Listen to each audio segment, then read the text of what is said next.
येणाऱ्या स्थानिक स्वराज्य संस्था जसं लोकसभा जिंकली, विधानसभा जिंकली, तसं स्थानिक स्वराज्य संस्था महायुती जिंकेल अशा प्रकारचा विश्वास आमच्या महायुतीने केलेल्या कामाच्या जोरावर या ठिकाणी कार्यकर्त्यांना सांगितलेलं आहे। आणि ही महायुतीने केलेली कामं गेल्या 3 वर्षातली लोकांपर्यंत पोहोचवा आणि सरकारने घेतलेले निर्णय याची माहिती लोकांपर्यंत द्या, लोकांना त्या योजनांचा लाभ मिळू द्या, हे कार्यकर्त्यांनी करावं।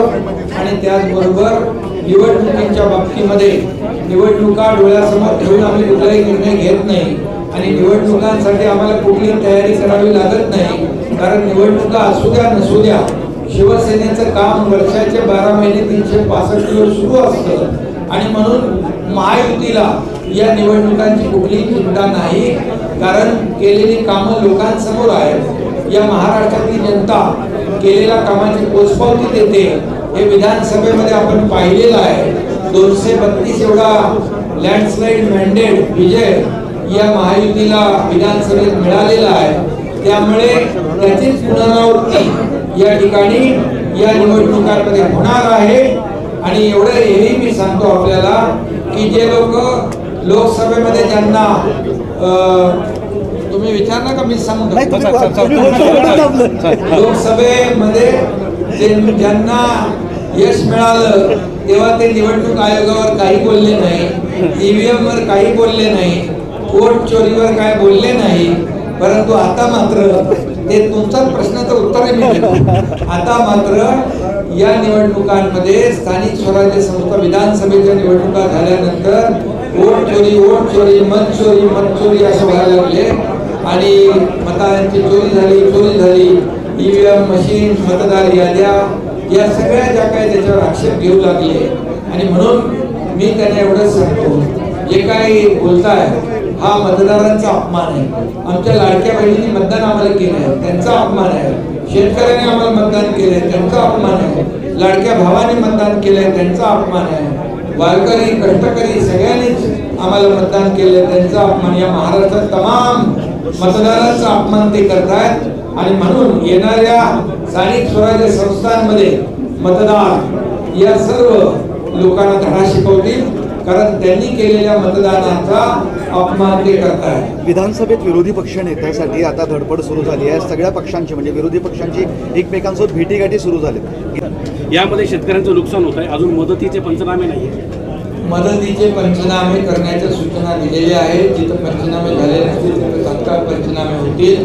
शेतकऱ्यांना आम्ही वाऱ्यावर सोडणार नाही, शेतकऱ्यांचे सरकार आहे आणि माझ्या मुख्यमंत्री पदाच्या कारकिर्दीमध्ये जवळपास 45,000 कोटी नुकसान भरपाई, त्याचबरोबर योजनांच्या माध्यमातून पीक विमा योजना असेल, त्याचबरोबर अनेक शेतकरी सन्मान योजना याच्या माध्यमातून वाटप केलेले आहे। आता देखील देवेंद्रजींच्या काळामध्ये शेतकऱ्यांची सगळ्या पंचनाम्याच्या सूचना दिलेल्या आहेत, कुठेही शेतकऱ्याला आम्ही वाऱ्यावर सोडणार नाही। अरे लोकांनी त्यांना विरोधी पक्ष नेत्याच्या ऐवजी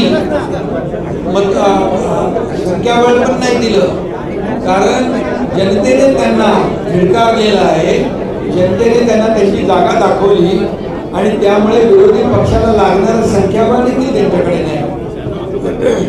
आज फक्त भेटीगाठी सुरू आहेत, काहीतरी वर्कआउट करण्याचा प्रयत्न सुरू आहेत त्यांचे। कुठं मुंबईमध्ये सगळे एकमेकांना भेटतात। सतीश पाटलाचं नाव आघाडी, काँग्रेस त्यांना भेटतंय, ते तिकडे जात आहे।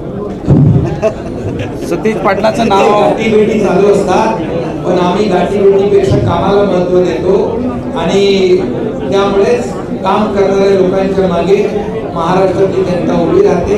या स्थानिक स्वराज्य संस्थांमध्ये देखील काम करणारे निर्णय घेणाऱ्या लोकांच्या पाठीशी या महाराष्ट्रातील जनता उभी राहील। बरं, अजित पवारांना टार्गेट केले जाते, ते पोलीस अधिकाऱ्यांसोबत जे बोलले त्याची ऑडिओ क्लिप व्हायरल होते आणि अशा पद्धतीने अधिकाऱ्यांसोबत बोलणं कितपत योग्य असे सवाल उपस्थित केले जातात। खरं म्हणजे त्यांनी अधिकाऱ्यांनी देखील कोण बोलते ओळखलं नसावं आणि अजितदादांचा जो काही रोखोक स्वभाव आहे त्यांचाही तसा उद्देश नसावा, परंतु मिसअंडरस्टँडिंग झालेला आहे, गैरसमजातून हा प्रकार झाला आहे, एवढं या ठिकाणी मला जी माहिती मिळाली त्याबद्दल। साहेब आता या गॅजेटवरून आणखी काही एक शेवट. बंजारा कोळी समाजाकडून आता हैदराबाद गॅजेट लागू करावं अशी मागणी होते आहे. आणि दुसरीकडे मनोज जरांगे असं म्हणतायत की 17 सप्टेंबरपर्यंत सर्टिफिकेट वाटप केले नाही तर नाही पुन्हा तर दसरा मेळाव्याला भूमिका जाहीर करणार, पुन्हा धमकी. हैदराबाद गॅजेट त्यांनी सांगितलं लागू करावं, त्याप्रमाणे सरकारने GR काढला आणि त्या GR मध्ये आज ज्यांच्या म्हणजे ज्यांनी कुटुंबी आहेत त्यांनी ॲफिडेव्हिट द्यावं. 3 त्रिसदस्यीय कमिटी नेमलेली आहे गाव पातळीवरची, त्याचं व्हेरिफिकेशन करेल आणि ज्याची पूर्वजांची कुठली ना कुठली कशात ना कशात कुटुंबी नोंद असेल त्यांना दाखला मिळेल. दाखला मिळण्याची एक सोपी पद्धत या ठिकाणी केलेली आहे. त्यामुळे कुठल्याही परिस्थितीमध्ये या ठिकाणी इतर समाजावर अन्याय होणार नाही, ओबीसी समाजाचं नुकसान होणार नाही आणि मराठा समाजाला हे प्रमाणपत्र सोप्या पद्धतीने मिळावं अशा प्रकारचा तो GR आहे. आणि त्यामुळे मला वाटतं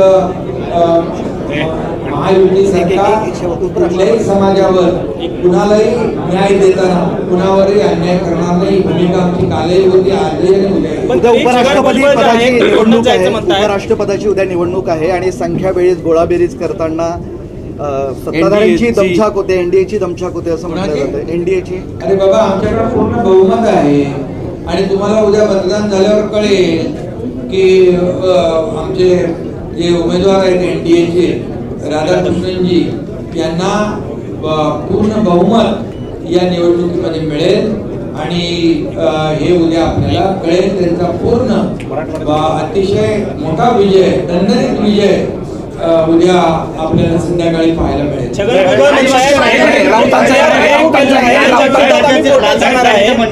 कोर्टात जाण्याचा निर्णय छगन भुजबळांनी घेतलेला आहे. 2 दिवसामध्ये आम्ही कोर्टामध्ये जाणार आहे. जो GR काढलेला आहे सरकारने त्याला विरोध करतायत छगन भुजबळ, सत्तेतले मंत्री आहेत ते देखील. बघा, मुख्यमंत्री देवेंद्रजी, मी स्वतः अजितदादा आणि भुजबळ साहेब ज्येष्ठ नेते आहेत आणि त्यांच्याशी चर्चा झाली होती आणि त्यांनाही सांगितलं होतं या GRमुळे ओबीसीला कुठे धक्का लागणार नाही. त्यांनी म्हटलं होतं हा GR तपासून घेऊ, कायदेशीर बाबी तपासून घेऊ आणि त्याच्यानंतर भूमिका जाहीर करू. त्यामुळे मला वाटतं या GRच्या माध्यमातून ओबीसीचं कुठलंही नुकसान होत नाही. मराठा समाजाला जे प्रक्रिया आहे, हा जो काही प्रमाणपत्र देण्याचा नियम 2012 आहे तो आम्ही केलेला नाही, तो पूर्वीपासूनचा आहे. त्यामुळे आम्ही नवीन काही असा नवीन काही निर्णय घेतलेला नाही. प्रमाणपत्र देण्याबाबत फक्त पद्धत जी आहे ती सोपी केलेली आहे, सुटसुटीत केलेली आहे. यापूर्वी मराठवाड्यात कधी कोणती प्रमाणपत्र मिळत होते का?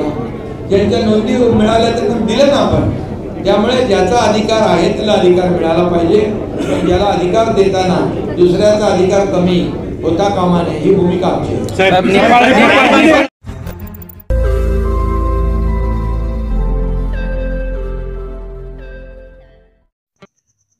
रोज नई खबरों को देखने के लिए हमारे औरंगाबाद समाचार चैनल को सब्सक्राइब कीजिए और नोटिफिकेशन पाने के लिए हमारे बेल आइकन को दबाइए ताकि हर खबर की नोटिफिकेशन आपको मिलती रहे।